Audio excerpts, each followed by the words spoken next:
Hello, good day or good night whenever you're watching this. I hope you are doing well. Happy holidays. If you are a Christian, Merry Christmas. Happy New Year. I hope everyone had a good time staying safe. Thank you for joining me on this quarterly investment report. This is the first time we're doing this in video format, so I hope everyone has a good time and I'm able to communicate to you our portfolio performance and the future and goals for this particular portfolio. I'm happy to announce this is the third year in a row in profit and that we are beating the index, the historical index, by 3%. We experienced a bit of volatility and changing companies because we were looking that inflation was not really transitioning, it was more setting in, it was creeping up, and we saw a change in the way the central banks were addressing the issue. First, they were saying, "Oh no, it's something that is going to be temporary. It's something that is not going to be.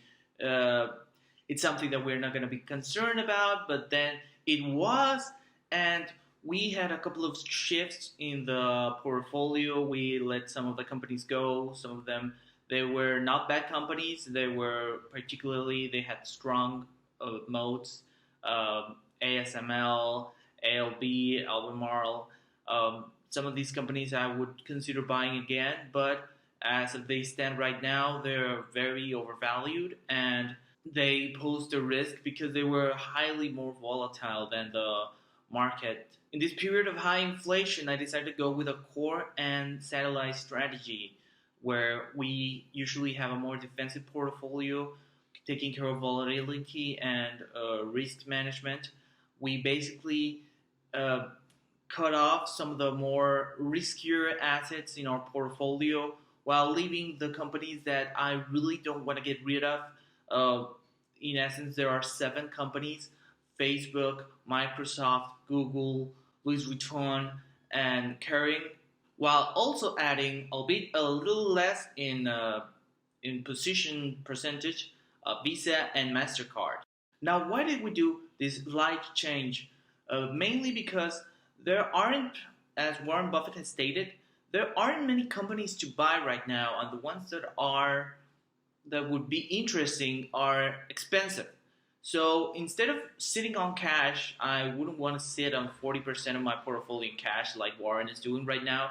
So I decided to pour a portion of it into the market, divided into American, European, and Asian market in their respective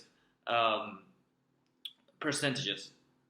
One of the risks you run into when you're assigning high percentages to particular stocks is that that particular company would have a problem, an issue that you can't really foresee.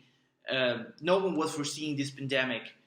There could be a politics issue. There could be a geographical issue. There could be a logistics issue. There could be a rate like we're seeing right now, inflation. So the portfolio has to reflect and adapt to the current risks that are in our environment right now.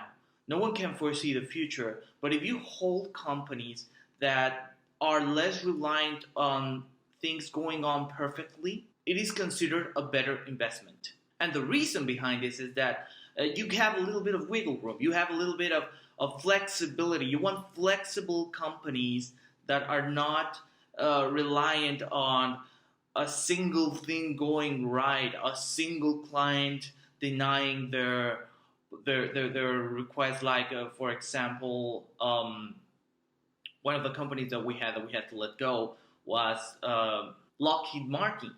One of their 50% of their customer base was the U.S. Government, and if they cut spending on that, they would go into more debt, and they are already in debt.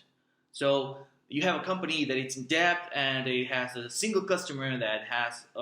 It's a terrific company. I mean, it has good dividends, and it has a decent amount of.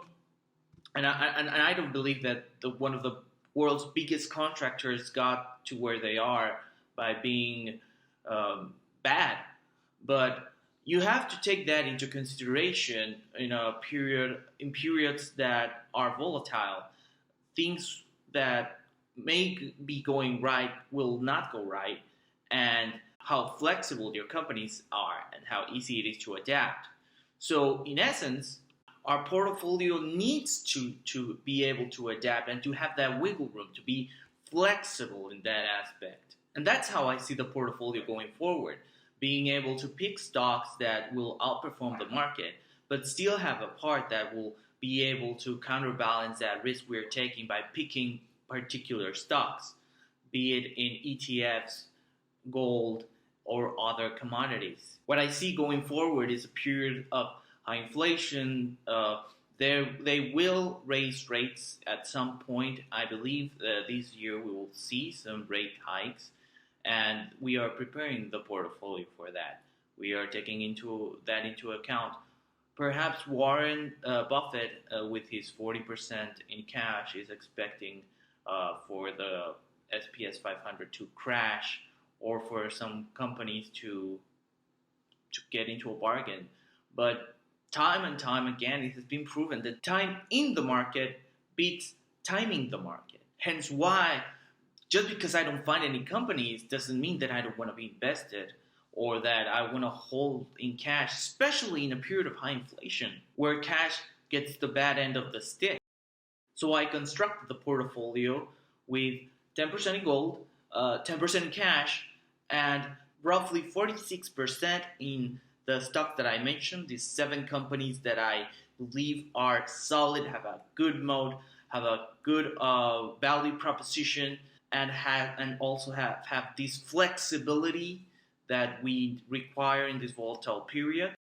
And finally, the rest I divided them into index ETFs, mainly VOO, VGK, and AAXJ, which is basically America, Europe, and Asia.